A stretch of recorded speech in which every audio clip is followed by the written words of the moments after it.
What the? What is going on? This is Dog's Life. Yes, that's what it's called. Yes, you can do that. No, I don't know why. Yes, these guys developed Elite Dangerous. I don't even know how I acquired this game. It's one of those things where suddenly I became sentient and it was just there. Even throughout time, I've lost about half of my childhood game collection, but somehow this one refuses to go away. So what was it about this game that people so vividly remember? I mean, it provides an entirely unique experience. It's exactly as the title says. You play as a dog, do dog things, poo, everywhere. Oh, hi there. I don't even really know why I have fond memories of this game. For one, it sucks. And for B, I don't even really like dogs. All my life, I've been a cat person, as that's just what I've always grown up around. Ow! I did have a dog in my early life, but I was so young that I only have like 3 memories of him, and one of them is of me trying to ride the dog like a horse. I fell flat on my ass. Let's just say I'm pretty lucky I didn't hit my head on anything. Or maybe I did, you know, I can't really remember. I just love my cats. I haven't gone a single day in my life without having one. Hell, this channel is even named after one of my late childhood cats. However, recently things have kind of changed. For the past few years, I've been a dog owner for the very first time in my life. I hate it. Well, I don't completely hate it. It was a bit weird at first, but over time I think I'm actually warming up to it. Don't get me wrong, I'm still a cat person at heart, but having a dog is pretty cool. Look, you can even teach them completely useless tricks for your own amusement. Spit! But that's also where my issues arise. While cats can still be weird, their behaviors are mostly pretty predictable. I know when my cat is begging, wants attention, is angry, bored. But dogs? Why are they always so damn happy? I had to earn the trust of my cats, and even then, they're still skittish. Why does this dog just randomly trust me enough to follow me off a cliff? The mind of a dog is an enigma, and one I have yet to crack. I've spent years trying to understand how my own dog sees the world. And then I remembered. I am going to play Dog's Life to see what it's like to be a dog. If you think this idea is stupid, it's because it is. Dog's Life may have a decent cult following, but it's not necessarily known for being a good game. However, we're not going to judge whether or not this game is good. We're going to judge whether or not it succeeds in doing exactly what the title implies. Let us live the life of a dog. I'm going to play through the entirety of Dog's Life and apply what I learned to my relationship with my real dog to see if I notice any significant changes. This will be the basis I use to determine whether Dog's Life was the ultimate dog simulator or a deceptive pile of garbage. So join me as we experience mayhem. Why is he staring at me like that? Mischief, and attempt to unravel the minds of man's best friend on an adventure through one of the most unhinged games from the 2000s.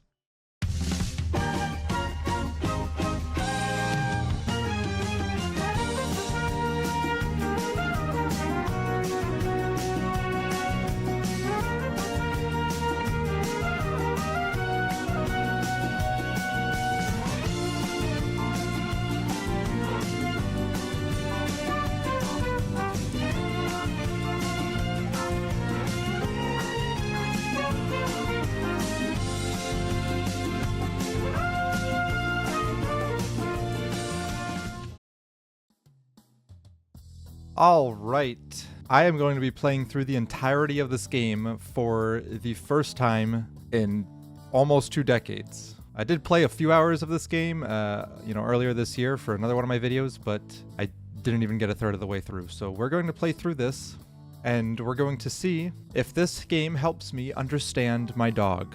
So let's begin. The game's story begins by introducing us to our character, Jake. He's one of many stray dogs that wander this rural countryside and is trying to impress a female dog with...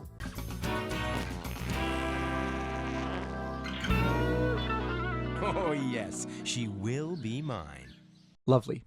The female dog, Daisy, is picked up by dog catchers, and while attempting to rescue her, Jake is snatched up too. Luckily, Jake falls out the back of the truck while it's driving away, and we now have to figure out where Daisy is being brought so we can save her. Oh man. Yep, I remember already why I hate this game.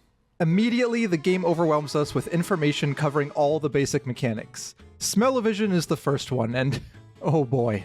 This is basically first-person sniffing, which sounds neat, until you touch the controller.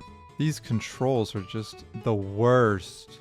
Like the smallest left or right input on the thumbstick just sends me going all the way in one direction that I don't want to go. Like, I need to keep this thing completely straight, and that is not the easiest thing to do on a thumbstick.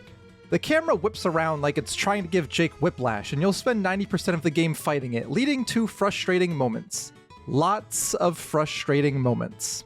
But hey, maybe that isn't such a bad thing. I mean, our goal is to try and understand the mind of a dog, and this gives us the literal first-person perspective of a dog, snoot and all.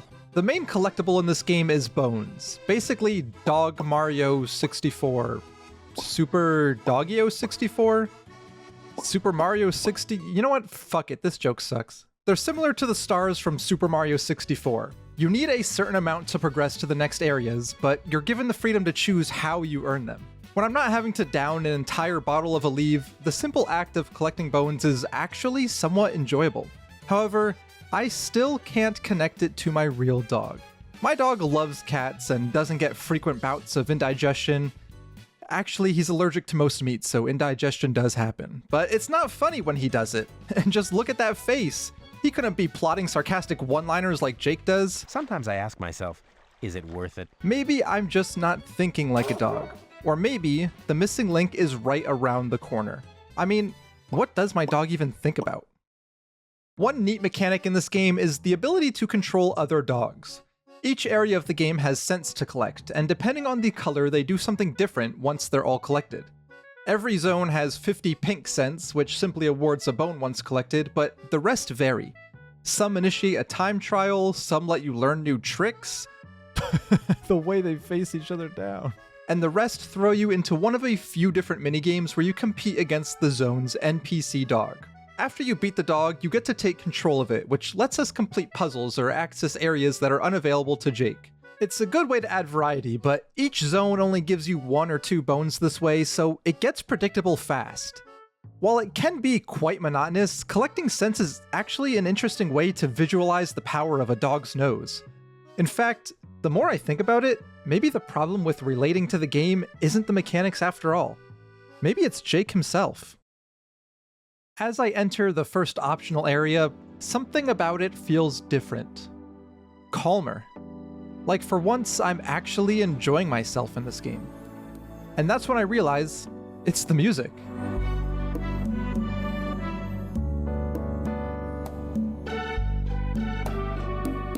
This game's entire soundtrack is pretty good, but this track specifically makes me feel something. I don't think I've ever been to this area in any playthrough of this game, but despite the migraine-inducing camera controls that have already earned me 3 holes in my wall, I'm having fun running around collecting stuff while this music plays in the background. While I'm exploring the farmland, believe it or not, I finally come across something relatable. My dog is not a border collie, but he does share a common trait with them. He loves herding. Now, we don't live on a farm, but he goes absolutely crazy playing with a herding ball. He also tries to herd the cats, but I don't think he finds much success with that. After successfully marking my territory, I get to control the border collie, and my task is to herd sheep. For the next 2 minutes, I experience the most cathartic activity this game has offered me thus far. Maybe it's just the music. Or maybe I'm understanding what it's like to be a dog. Something about herding the sheep makes me feel wild and free, yet also gives me purpose. It makes me wonder. My dog spends hours chasing that herding ball like it's his life's mission. Maybe he's not just playing. Maybe he's chasing purpose. Humans frequently seek purpose in their own lives. It would only make sense that a dog would too. Just as quickly as it began, my job was finished. And even though I was rewarded for my efforts, I couldn't help but feel a little emptiness as I retake control of Jake and am forced to say goodbye to our border collie friend. Before exiting the area, I leave behind one last parting gift. That'll fertilize my field nicely. I continue collecting the rest of the bones in Clarksville, with the final stop bringing me to the town. There's not much else that's notable here, aside from a realistic depiction of working retail and a salon where Jake can get a bath. Genuine question, by the way, do dogs actually like getting baths? Jake loves it, but every time I try to bathe my dog, he whines like a little bitch. I collect the last bone before running to the top of the tallest building to say my final goodbyes to Clarksville. You know what I must do. After tiring out the dog catcher's dog, I sneak onto the train and depart to Lake Minnewawa.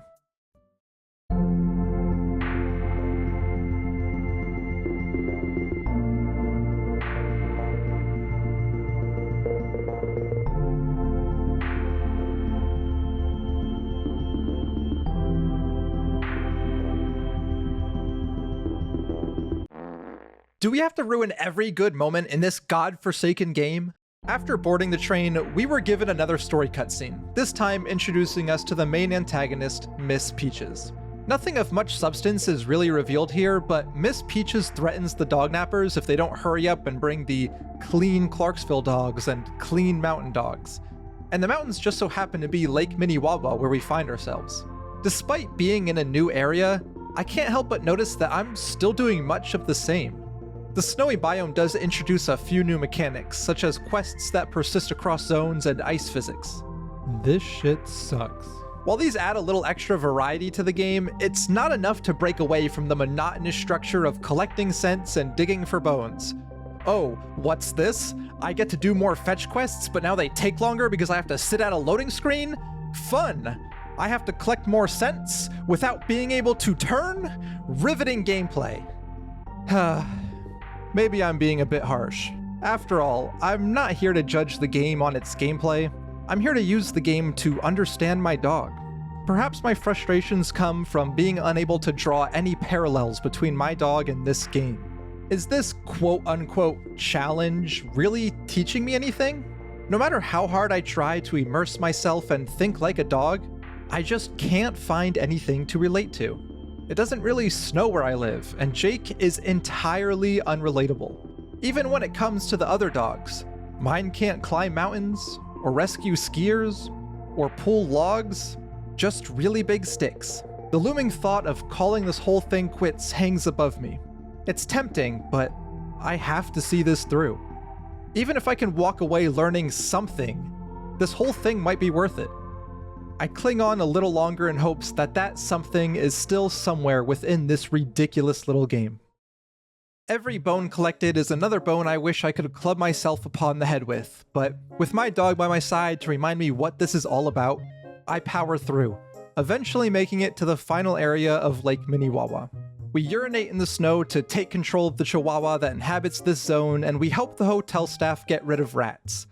This may be a bit of a tangent, but is that something chihuahuas, actually do? I've always thought they were nothing more than useless, satanic little creatures that terrorize anything more than twice their size. Anyways, sorry to my chihuahua lovers out there. After cleaning up the last of the rats, we learn that the dognap dogs are being taken to Boom City. We return to the train station where we board the train, taking us to the city as another cutscene plays. In this cutscene, Miss Peach's goons ask her if she's planning to hurt the dogs, and she immediately gets defensive. It seems like an obvious indication that she will, in fact, hurt the dogs. While my attention should be on this dire situation, my mind wanders as the train pulls into Boom City Station. Will I actually learn anything from this nonsensical, self-imposed experiment? I'm about 2/3 of the way through the game now, and if I'm being honest, I don't think I've learned a damn thing. The trip to the city has me feeling reinvigorated. Not only do we get a change of environment, but immediately after stepping off the train, we're greeted by a soundtrack that has no right being so good.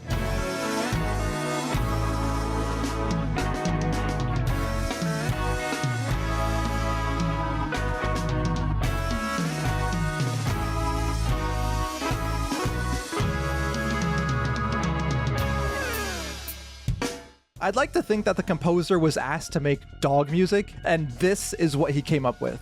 That second wind of energy continues, as upon turning the corner, I come across something that may change the course of this entire experiment. Oh my god, it's a German Shepherd. Finally, I come across something I can fully relate to.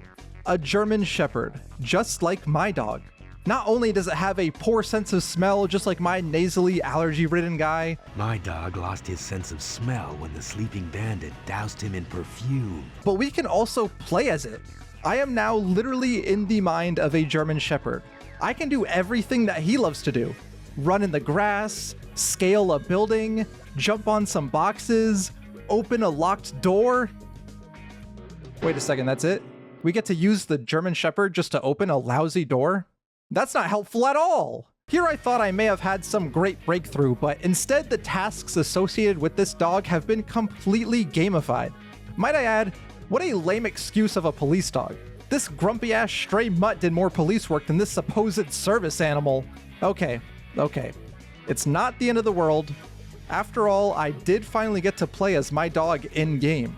Considering we're only in the first zone of Boom City, maybe this is a sign of good things to come. I just need to take a second to calm down while listening to this radio. Hello, and welcome to Talking Pussy, here on Boom City's CATS Radio, the station dedicated to pretty pussies everywhere. What? Well, thank you for having me on the show, Tristram. It's just so nice of you to care what Miss Peaches might have to say about those sweet little pussy wussies out there, because I love them all. Yes, I do.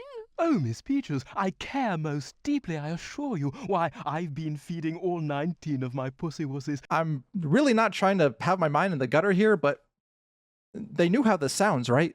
I'm here to explain to interested cat owners, Tristram, just why I have decided to build a nice, clean, hygienic new machine for the manufacture of my extra special organic and natural Miss Peaches cat food in a can with its super secret ingredient. Oh, and what might that super secret ingredient be, Mom? Well, I can't tell you, Tristram. Oh dear, why not? Because it's a gol-darn secret, you idiot! Oh, yes, so it is. What a dreadful gaffe. I feel a complete fool. Can you forgive me?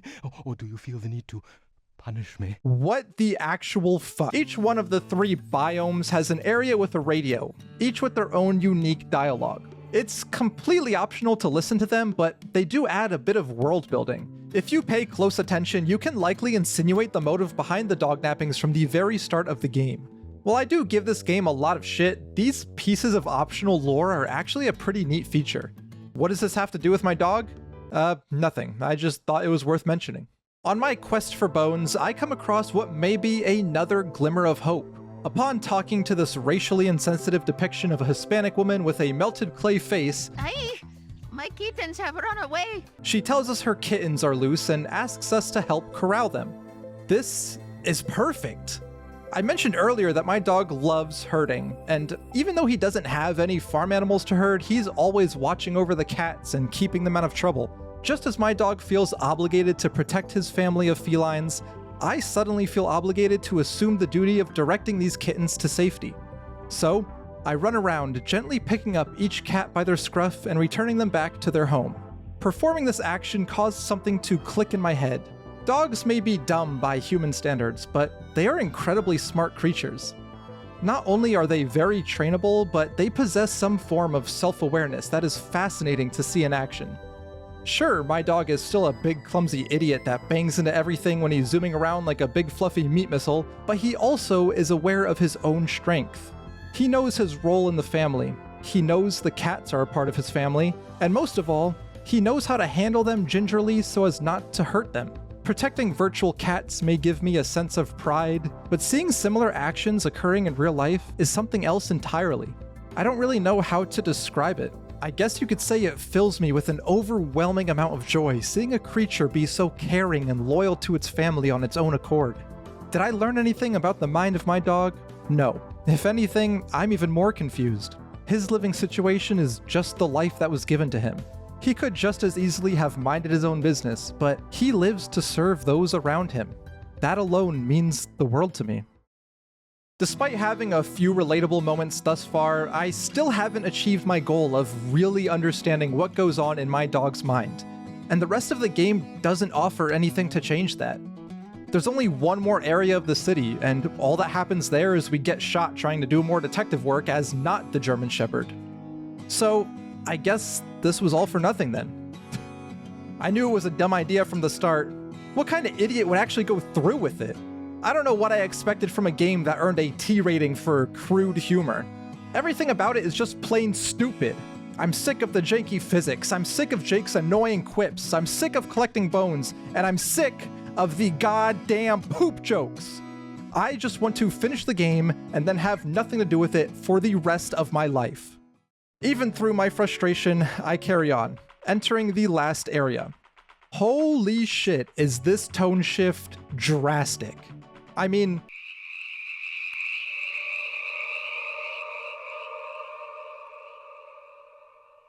what is this? This was nightmare fuel when I was a child, and even now it makes me feel unsettled.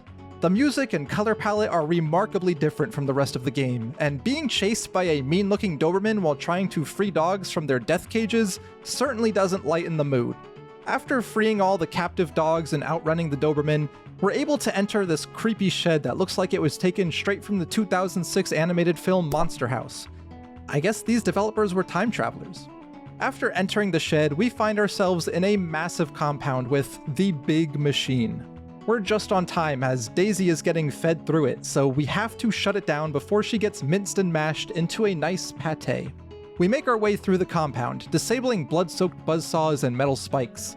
Once we make it to the end, we toss a few wrenches into the machine to jam the last component, and finally reunite with Daisy. That is, until Miss Peaches shows up. Oh shit, she's got a gun. As if some self-fulfilling prophecy, we end the game just as we began, with one last poop joke.